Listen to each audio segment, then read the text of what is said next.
Okay, so hello, Kieran. Thank you for doing this interview. And I understand you've done a lot of interviews so far.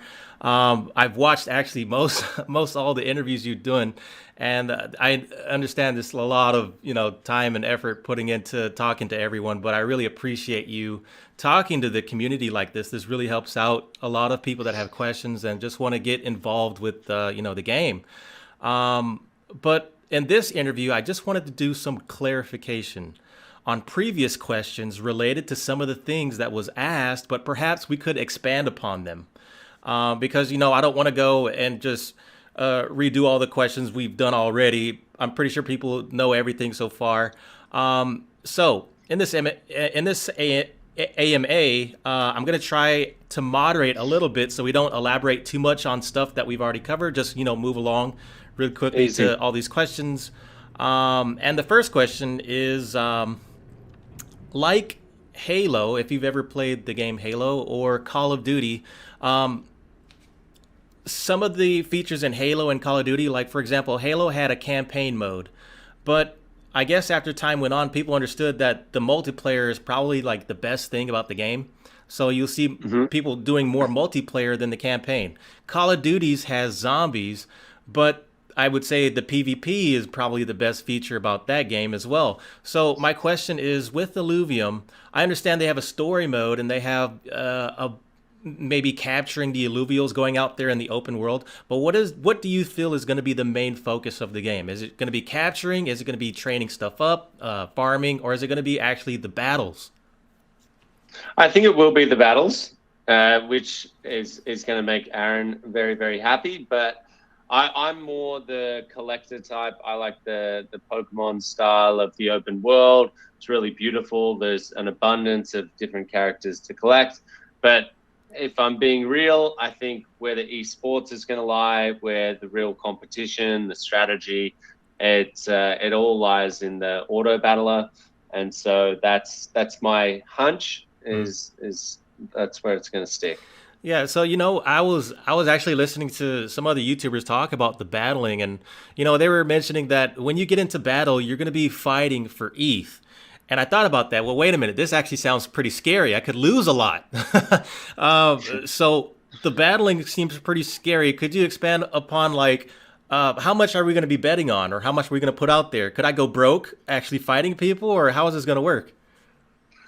I mean, theoretically, if you're crazy enough, you could go broke. But if I was you, if you're risk averse, then I would stay out of the Leviathan arena. That's So basically there's ranks. yeah. So there's multiple arenas. There's a ranked arena where you come up against someone that's your exact level or very, very close to it, and you're going to have a pretty even battle. And then there's a Leviathan arena where there's no normalizing of the characters. Literally, you can come in as a whale. And the feature of that arena is that you can put down a bet of ETH, and the winner takes all in that mode. Okay, so there's you guys have some sort of algorithm where when we're getting into the matches, there's a rank, right? I guess the Leviathan is the highest, but when you go into battle, you're basically fighting people at your level. Are you guys ranking people by what level of Illuvials they have, or how much stuff they've done in the game, so that we of a certain placement you can put them in with everyone else? Because the fear is that we have some whales coming in that have bought everything up on the first day or whatever, and then they just win everyone as soon as they start. It's essentially your skill level. So the Leviathan arena is a completely separate arena. It's almost like a separate game mode. And so the ranked mode is its own arena where you go into and you're going up against people of your same skill level. So it doesn't matter if someone comes in with a whole bunch of money and has a really high level team, because they get all of the stats of the Illuvials get normalized in the ranked arena. Right. And that's how we make sure that it's balanced. But in the Leviathan arena, that is where someone can come in with, all tier 5s and potentially start wrecking people that are not so experienced. Right. So I want to shift topics a little bit and talk about the. I was speculating on this, but it may be wrong. Some people said there was something else that this did, but basically in Illuvium Zero, there was like a machine that had an alluvial on it, and then it was like I think it said something about scouting. So my question is, does Illuvium Zero does it open up access to other alluvials that we don't find naturally in the environment? Because, like for example, if we're going in the environment in the open world, we can't just discover any alluvial. Maybe we have to like go through a process. That is so it doesn't, but okay. That in my head is now churning right now because I'm thinking that is a pretty cool way of introducing new alluvials, especially, once they're found, they need to be openly available to anyone in Illuvium. Yeah. But the person who first discovers that alluvial that happens to go past their land would almost be famous because they're literally, scouting out the first sighting of a new creature. Yeah, because discovery is actually a really cool feature and a really nice thing when you're out there in the open world looking for these things. But this actually expands to another question that I had about rare alluvials that you find. So I'm assuming that there are going to be like a shiny or a holographic type of alluvial that you can find in the wilderness, and so perhaps there's some mathematics involved if you maybe 1 in 1,000 that you'll actually discover these things. So if, for example, you see this thing and you don't catch it and it runs off, is that still existing in the world for someone else to catch, or is it going back into the randomness of people finding it again? Yeah, so it's just basically an instance that pops up. So if you miss that, there is an algorithm in the back end for every single alluvial. They're actually tied to a bonding curve. So they get rarer and rarer as they get the more they get caught. And again, yes, you're right. There are different types of rarity. So there's the normal alluvials, and then you've got the hollow alluvials. Then you've got the rainbow hollow, and then you've got the dark hollow, which is the rarest alluvial that you can find. Okay. So let's just move on to some more topics here about minting an alluvitar in round 2. Okay, this was my question here. So, for example, in round 1, we'll have alluvitars, and then we can mint these and get these, these minted. But then we move on to round 2. The question I'm trying to ask is, if we hold on to an alluvitar before we mint it, and then it moves into round 2, can we still mint that in round 2 and get that old minting that we should have got? Or is that gone forever? No. So there's no sort of ability to pre-mint, like to pre-purchase. Like once you purchase, you're minting that alluvitar. So that'll go straight into your wallet. But it's an NFT. It lasts.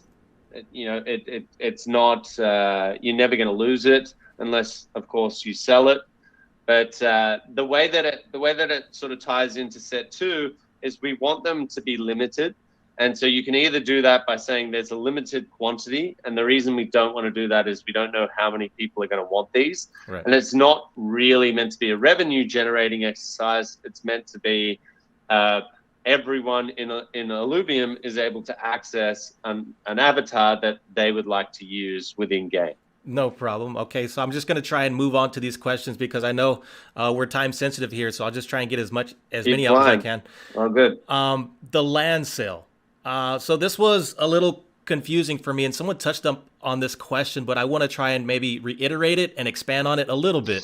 With the land sales, we have... So this was what I was confused with. When the land sale goes live, is it like a 3-round thing? Like where we have 3 days to get the land and after 3 days it's gone? Or is it as soon as it starts, we have a certain amount, like 20,000, and you just, when the price deteriorates, then you can jump in and get the one that you want. Is that how it's going to work? So, pretty close. So there's going to be 20,000 plots, all different tiers. we've batched them, so you're going to get in each batch you'll get an array of tier 1s, 2s, 3s, 4s, and 5s. So it's not going to be a situation of like all the tier 4s come in one section of the auction, then all the tier 3s and all the tier 2s. So we're trying to make accessibility and fairness across the board.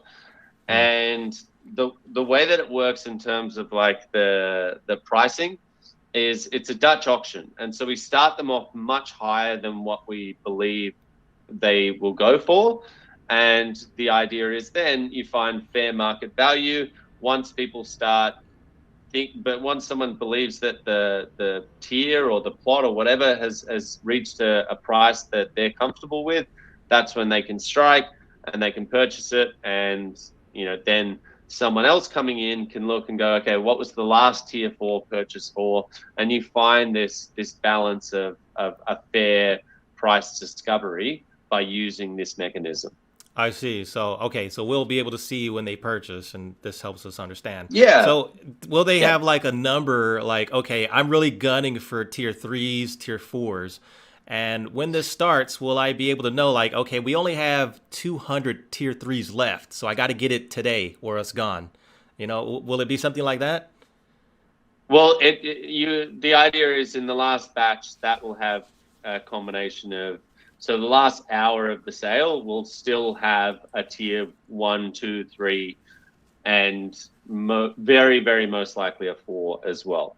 Okay, wonderful. Okay, so let's just move on to the next thing. Let's talk about SLV. SLV will be burned. This was the question. When we use the land, or when we use SLV for the land, will this be burned or will it be put back into the pool? Will it be like recycled? And will the value go up? Like, because I think it's pegged to the ILV when the land sell, could you expand on that a little bit? Yeah, so it's not, it is pegged to ILV. The treasury doesn't, so effectively what happens is people can purchase in ETH or SILV. If they purchase in SILV, it essentially gets burned, right? So and why that's important is it means that whenever someone mints that SILV, it takes an ILV out of circulation. And so while our total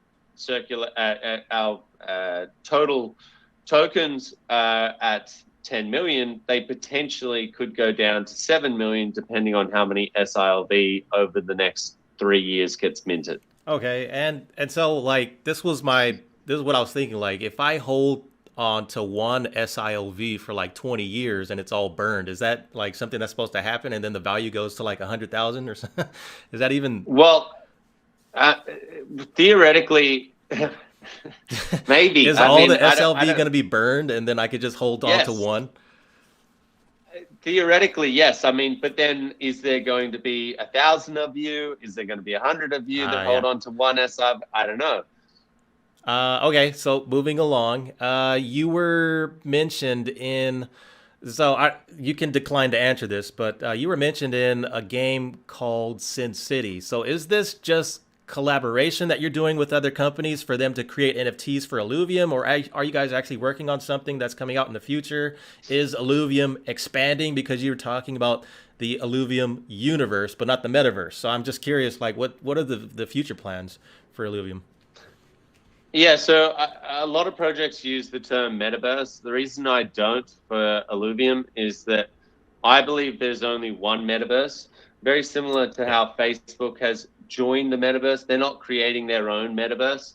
And it's our job as builders to create fun, immersive products that people want to actually play and join. And so the partnership side of it is all about tapping into those. We don't have a very large and active market of gamers in this ecosystem yet, because it's just so early.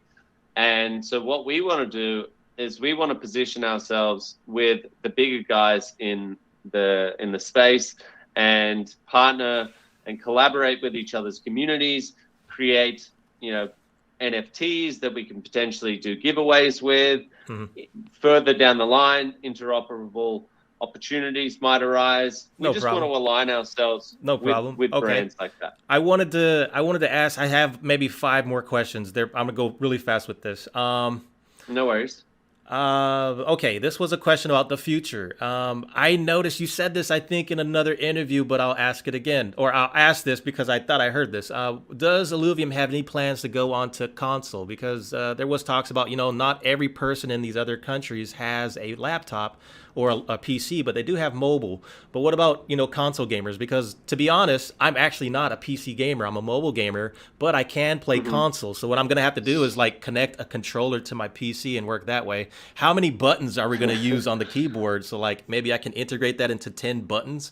Are you guys going to be on Xbox, or what's the plans with that? We're not. There's no plans for console yet. Obviously, we're building a very large studio, so I'm never going to rule it out. But we're certainly focused on desktop and mobile for now. Desktop. Okay. So and with the buttons, is there going to be more than 10 keys that we need to push on the keyboard for all the things we're going to use? Now I am going to be playing on a controller. Probably not. I reckon it's an auto battler, so maybe not that much. Yeah. The overworld, even the overworld, you should be able to get it done with 10 buttons, I reckon. Okay. Let's move on to the next question. So I understand there's going to be a beta launch. Is that something similar to a soft launch where are you guys going to do a soft launch where you're going to release it to certain countries to see if the glitches and everything are out there for people to play it? Or is it just going to be live for everyone to play? Because some soft launches, you can actually purchase stuff in there and then, keep that when it goes live. Or are you guys just going to do the beta and then move on to the public launch? So all of the stuff that's done in the private betas, and there's 2 of them. The first one is coming up hopefully in Jan if everything goes well. And that one is going to be a private beta, and so that will be available to a diverse group of people, depending on your background. You might be a streamer, you might be a pro gamer, you might be a casual gamer, you might be a massive crypto fan. We want to get a very eclectic group together to give us as much accurate feedback as possible. Then we'll go into beta 2. And so beta 1, it'll be super, super closed, private. You won't see any content coming out of it unless we do a little bit of marketing around it, which we probably will. But then private beta 2, that's when you'll start seeing streamers. It'll go out to 5,000 people, so it'll be much, much bigger cohort. And those people will be allowed to start streaming it out, and we'll have polished off and fixed up a bunch of bugs by then. No problem. Okay, so this one, I think 3 questions left. I'm going to try 2 of them, tie 2 of them into one. Will there be, I understand we have to cure shards, and that's going to be how we can capture these Illuvials. But is there a way we can, for example, in Pokemon, you have a Master Ball. So where you throw that, they can't get away. So I'm really concerned if I find, a rare type, I don't want him to get away. I need something strong to make sure he doesn't get away. So are there going to be stronger shards or something we could use? And the second one is, could you talk about the social aspect of the game? Are you going to incorporate guilds? Are we going to have a global chat on the sidebar where we can talk to people, or how's that going to work? So a tier 5 shard should, I'm not going to say it's a master ball where you that there's no chance of it getting away, but I'm fairly certain when Aaron and I were speaking about this, it's a 99.5% chance. We want to leave that little slight chance of everything lines up and that guy's spent a whole bunch of money and he's just missed it and he's the unluckiest person alive. But we also don't want that situation to happen a bunch of times. So that's the answer to that. In terms of the guilds, and will we have a universal conversation that's constantly going? Something that we've thought about. it's definitely not a guarantee that we are going to have. We're working with a bunch of guilds now on how the best way to onboard them so they can be integrated into the game at a blockchain level, and also at like a community level as well. But nothing is set in stone yet. Okay. So I was doing a little research, and people were saying you can get a scholarship in Illuvium. I'm like, whoa, I could actually get my PhD, a decentralized PhD. But no, it's actually I think you're renting out stuff to people, and then they could like borrow it. Okay, yeah. So I learned that today. So that's skip that question. This is an audience question. How many Illuvials could you end up with from one travel fee, or is there no limits to how many you can catch? Is there anything? Oh yeah. So that was the question. Is there any limits to how many you can get when you travel, depending on the fee? I guess that was the question. What's the max amount you can get? What's the max amount of Illuvials you can get when you go on a travel? It hasn't been set yet. The parameters around that. Okay. No, we're working through it with our economists now. There's a lot of balancing that goes into that, but yeah, hasn't been set yet. Okay. Last two questions. I'll make these fast. YouTube. Okay. So I think in one interview you said that you would take care of the YouTubers. So this is something that I think would actually help marketing and promote the game. Is if you can give what some gaming studios do is they have some of their YouTubers, they get a chat room set up, and then they have something like a fan kit. And in the fan kit, they put PNG files of the characters or in-game content so that they can use for thumbnails, because the thumbnails are really appealing. And I think like 70 or 80% of all the people that discover the game will be in YouTube. They're not going to just go Google it, but they're going to like browse YouTube to find it. And if they see a thumbnail that looks good, I think having YouTubers with access to some of the game files would really help us out. Yeah, so we already have that. And I can definitely give you access straight after this. But once the actual game is out, tapping into the marketing side of it, how we look after streamers is we're going to have something called stream yield, which essentially will be this bucket where streamers can tap into each week.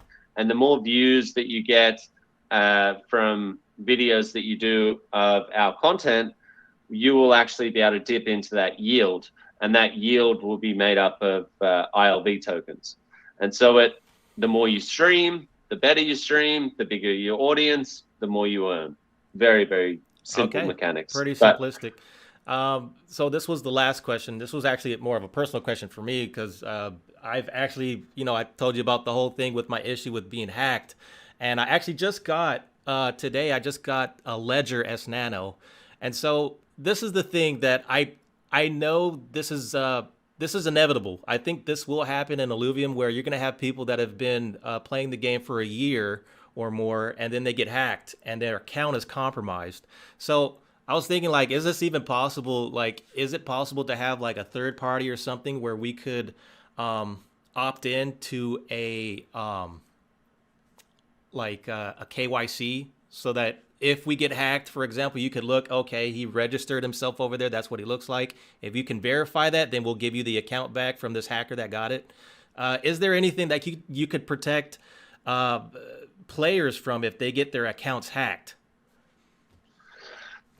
It's a very, very, very tricky question to answer, and it's something that we're debating right now, actually, because we're in the middle of doing the account creation process.